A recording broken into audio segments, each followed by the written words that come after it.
le plus grand challenge quand tu veux postuler le doctorat, c'est de trouver un encadreur. Et c'est pas tous les encadreurs chinois, c'est pas tous les enseignants qui sont prêts à encadrer les étrangers parce que c'est beaucoup de travail. Surtout quand tu n'as pas fait ton master en Chine, parce qu'ils savent que tu ne connais pas le système. Quand on te fait l'interview, il y a plusieurs enseignants devant toi. Oui. Il y a plusieurs enseignants devant toi qui vont te poser des questions, qui veulent connaître tes motivations, qui veulent connaître ton background, qui veulent connaître ta planification, ce que tu comptes faire, pourquoi tu as choisi cette filière et autres. Donc, contrairement au master et la licence ou bien la langue, quand tu postules, toi, c'est le plan de recherche, c'est différent. Donc, tu vas faire un plan de recherche.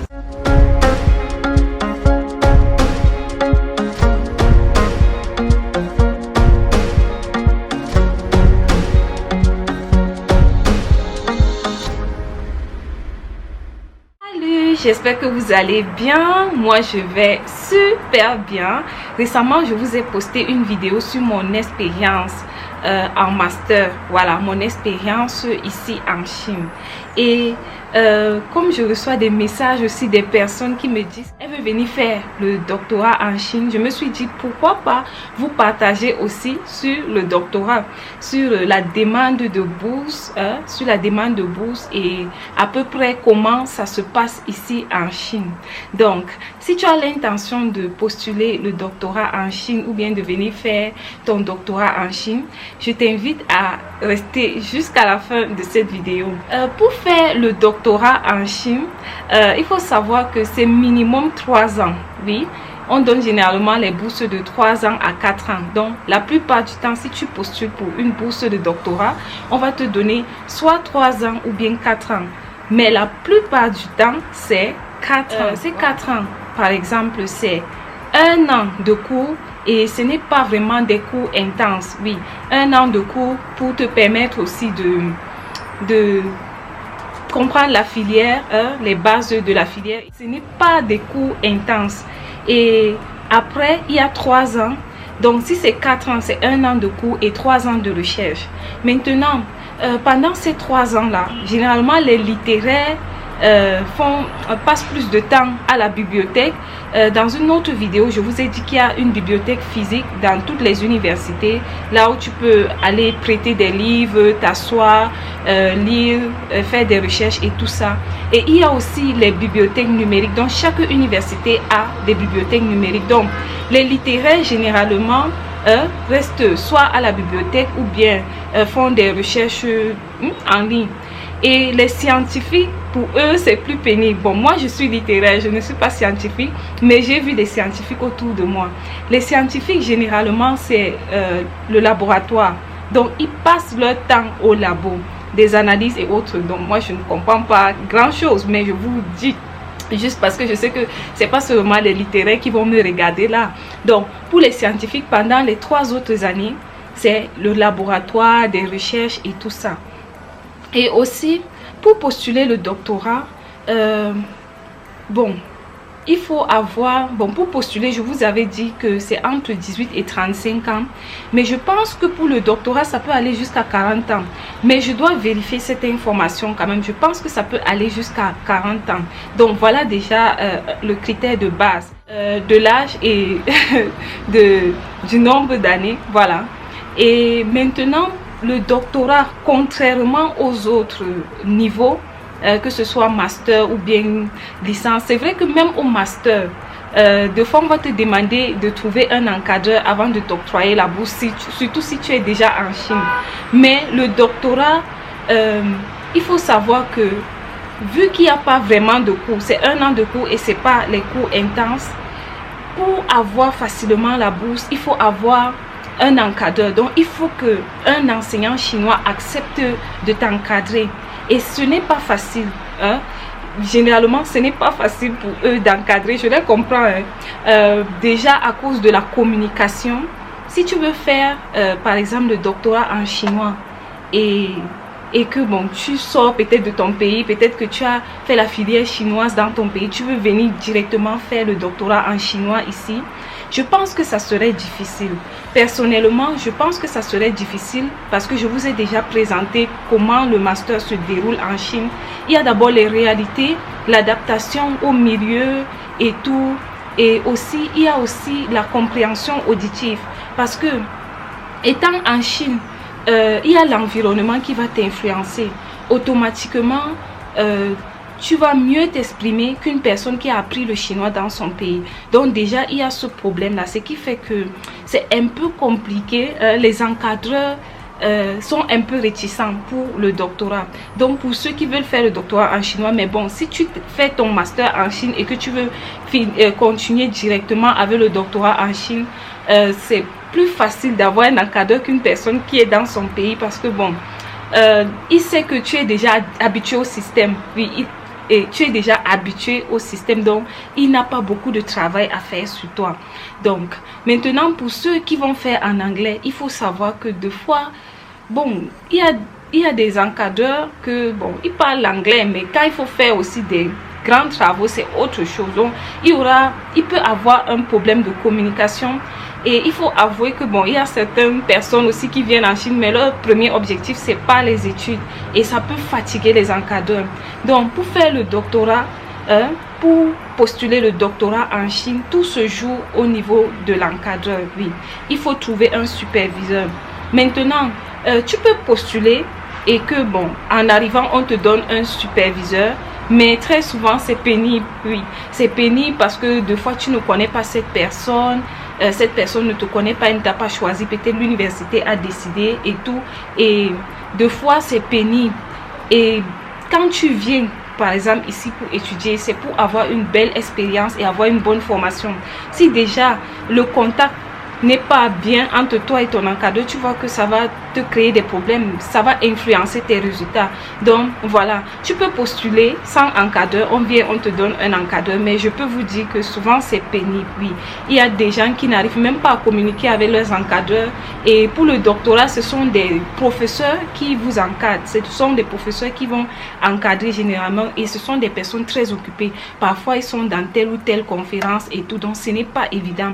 Et aussi le doctorat, c'est un niveau où c'est toi qui prends l'initiative de travailler. Oui, ce n'est pas comme le master où ton encadreur va te dire à tel moment il faut m'envoyer tel ou tel travail et tout. Non, c'est toi, en fait tu es un autodidacte.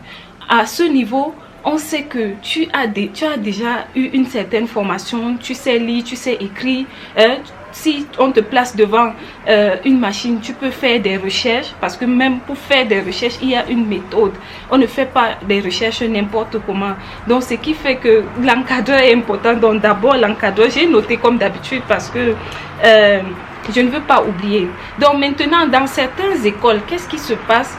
Quand tu veux postuler pour le doctorat, il y a une liste d'encadreurs qui sont là. Oui, il y a une liste d'encadreurs selon la filière. Ce que tu vas faire, c'est contacter un encadreur. Bon, tu peux voir par exemple et tout. Bon, tu contactes cette personne.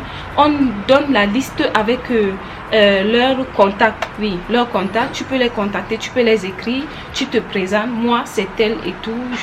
J'ai fait telle filière au master. Bon, bref, tu donnes ton background. Maintenant, tu proposes à cette personne de t'encadrer. Si cette personne accepte, elle va te donner une lettre. Maintenant, quand tu pars postuler pour le doctorat, il y a un espace où on demande la lettre, par exemple, que l'encadreur t'a donné et tout. Tu télécharges ça. Donc, quand tu procèdes de cette manière, automatiquement, tu as la bourse.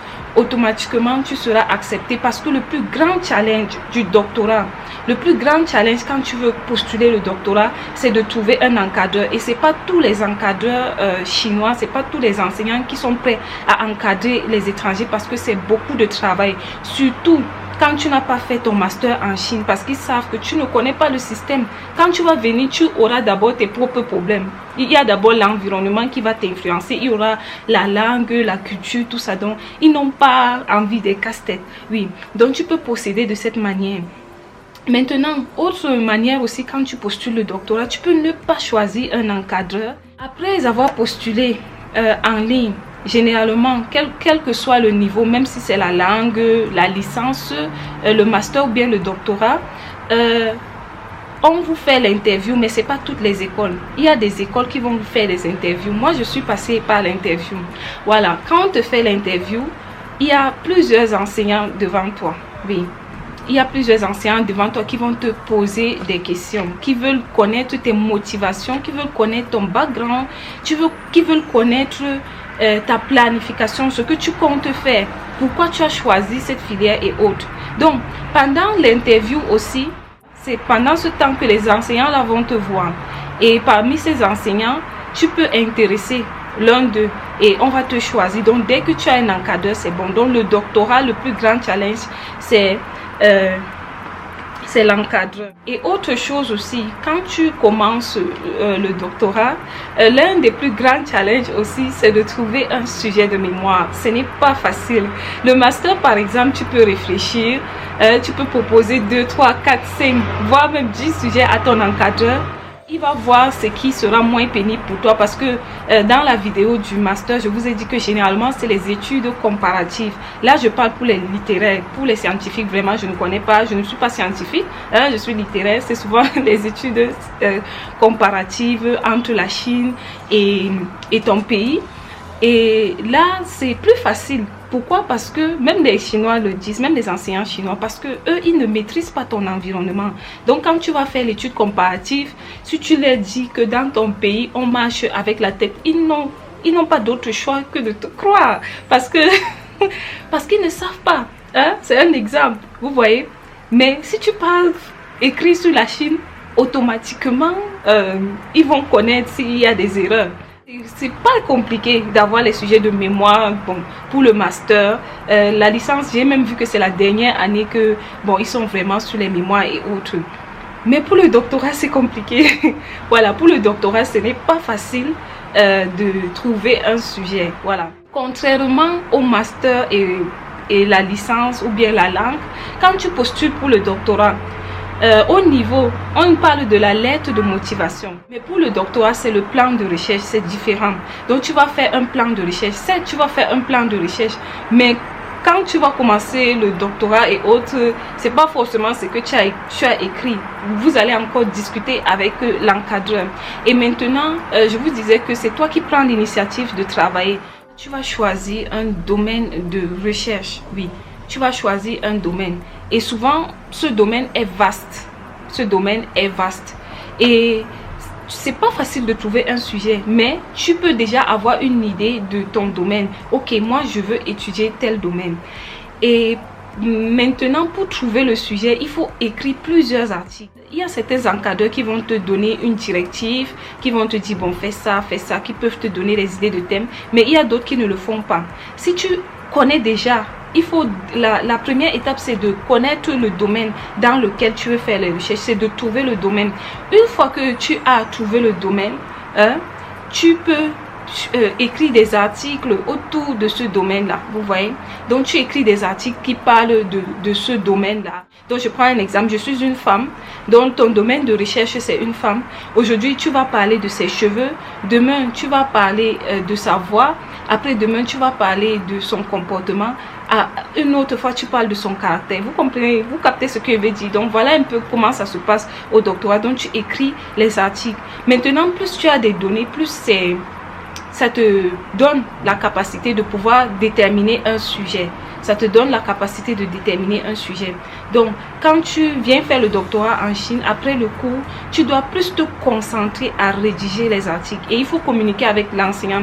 Même si l'enseignant ne te relance pas, toi, va vers l'enseignant. Il faut lui dire, par exemple, j'ai réfléchi par rapport à ce domaine-là. Voilà, j'ai réfléchi sur tel sujet. Je vais écrire sur tel sujet. Qu'est-ce que tu en penses? Donc, tout à l'heure, je vous ai donné l'exemple d'une femme. Ok, ton domaine, c'est la femme. Aujourd'hui, tu vas lui dire, je vais parler des cheveux de la femme. Tu écris un article sur les cheveux de la femme. Demain, tu vas écrire sur le caractère de la femme. Après, tu vas écrire sur son comportement. Donc, vous voyez, donc c'est un peu comme ça. À partir de ces données, donc, tu peux déterminer un sujet de mémoire. Et dès que tu détermines un sujet de mémoire, voilà, c'est bon, oui, c'est pas facile, c'est pas évident, oui, de trouver un sujet. Donc voilà un peu comment le doctorat se passe en Chine. Je vais récapituler, voilà. Premièrement, il faut savoir pour l'âge, je vous ai dit, je dois vérifier. Généralement, on parle quand même de 18 à 35 ans, mais pour le doctorat, je pense que ça peut aller jusqu'à 40 ans, mais on va vérifier cette information-là. Voilà. Et ensuite, Pour le doctorat, c'est 3 ans à 4 ans, mais la plupart du temps, on donne 4 ans. Maintenant, pendant les 4 ans, tu as 1 an de cours, mais 1 an de cours qui n'est pas intense. Voilà, pendant les 3 ans, 3 autres années, si tu es littéraire, c'est plus la lecture. Tu vas aller à la bibliothèque physique ou bien tu vas faire tes recherches sur la bibliothèque numérique de l'école ou bien d'autres sites, tu vois. Donc voilà comment ça se passe un peu, et rédiger les articles selon le domaine que tu auras choisi pour que tu vas faire ton doctorat. Les scientifiques, c'est généralement le laboratoire, donc tu vas faire des analyses, tu vas tirer tes conclusions, après tu vas écrire tes articles. Voilà comment ça se passe. Et maintenant, quand vous venez faire le doctorat en Chine, ne vous attendez pas que l'enseignant soit derrière vous et tout, non. Tu dois prendre l'initiative de rédiger des articles. Toi-même, tu dois causer avec l'enseignant, lui partager tes idées. Comme je disais, en Chine, pour postuler le doctorat, le plus difficile, c'est de trouver un encadreur, une personne qui va accepter de t'encadrer. Donc, ça compte beaucoup. Oui, si tu veux postuler en Chine, si tu trouves une école, essaye de voir si on a fait des propositions, des encadreurs. Tu essayes d'abord de contacter, de causer avec cette personne et que cette personne accepte de t'encadrer. Et là, je t'assure que d'office, on va accepter parce que qu'est-ce que l'université a contre toi? Rien, on ne te connaît pas. Donc, eux, ils savent que pour te prendre dans leur école, il faut que quelqu'un décide de t'encadrer. Si tu viens pour le doctorat et que tu n'as pas d'encadreur, tu ne peux pas faire de doctorat en fait. Parce que tout se joue avec l'encadreur. L'encadreur est comme ton parent. Oui, tout se passe avec l'encadreur. C'est lui qui décide de tout. Donc, vu qu'il n'y a pas de cours, ce n'est qu'avec lui que tu vas vraiment communiquer. Sauf si, bon, il y a quelque chose d'important qui te concerne. Le bureau international peut te contacter et autres. Sinon, tout se joue avec l'encadreur. Voilà. Donc, c'est lui ton vrai prof, oui. Si tu as aimé la vidéo, n'hésite pas à commenter, liker, partager. Bon, j'ai un accompagnement pour les gens qui veulent venir en Chine. Comme je le dis, vous aimez trop quand on vous manque, je sais. Vous aimez voir les affiches où on vous dit 100%, on va vous donner la bourse. Non, c'est vous qui m'avez contacté tout le temps. Vous m'avez dit, Queenie Shine, on veut venir en Chine. Il faut nous encadrer, il faut nous montrer. Maintenant que c'est payant, vous voulez que je vous promette que c'est 100% comment? Non, c'est pas 100%. Moi, je vous montre le chemin. Maintenant, les universités qui apprécient vos profils peuvent vous aider. En attendant, je vais faire des vidéos gratuites sur YouTube pour vous donner quand même le maximum d'informations pour que ceux qui ont la capacité de postuler eux-mêmes puissent postuler. Et ceux qui ont peur, ceux qui doutent et tout, vous pouvez venir. Ce n'est pas gratuit, non. Mais maintenant, moi, je ne peux pas vous promettre ce que je ne vais pas vous donner. Je sais que sur Internet, vous aimez le mensonge. Mais sur la chaîne, c'est là, non. On ne ment pas. Parce que si aujourd'hui je vous mens, je vous dis non, je vais vous accompagner, je vais vous donner la bourse 100% et tout, et que je ne vous donne pas, demain vous allez dire, oh, elle avait dit telle chose, elle n'a pas fait. Et comme moi je veux continuer à venir ici vous conseiller, vous voulez que je fasse comment? Donc il faut que je vous dise la vérité. Donc voilà. Donc, si tu es intéressé, n'hésite pas à me contacter en privé et je pourrai te donner les détails par rapport à l'accompagnement. Voilà, et je souhaite bonne chance à toutes les personnes qui veulent postuler pour le doctorat. Autre chose aussi que j'oubliais, je vais vous donner un conseil. Pour ceux qui veulent faire le doctorat en chinois, vous voulez quitter de votre pays, peut-être vous avez appris parce qu'il y a le chinois maintenant dans plusieurs pays, peut-être vous avez fait le master dans votre pays, vous voulez faire le doctorat en chinois. Rassurez-vous vraiment que vous avez le niveau. Oui, si vous n'avez pas de niveau, ou bien en tout cas moi ce que je peux vous recommander c'est de faire 1 an de langue, une remise à niveau et de postuler le doctorat étant en Chine. Maintenant pour ceux qui veulent faire en anglais c'est autre chose. De toute façon le doctorat c'est pas l'école, c'est les recherches. Donc si tu veux faire en anglais, pourquoi pas. Donc si tu trouves un encadreur ou bien si l'école t'octroie la bourse, pourquoi pas. Mais pour ceux qui veulent faire en chinois, il faut vraiment faire attention parce que le doctorat ça ne rit pas. Il faut avoir un niveau de langue élevé, surtout que tu vas rédiger des articles et c'est toi seul et ton destin. Donc si tu as aimé la vidéo, n'hésite pas à commenter, liker, partager. On se retrouve à la prochaine. Bisous.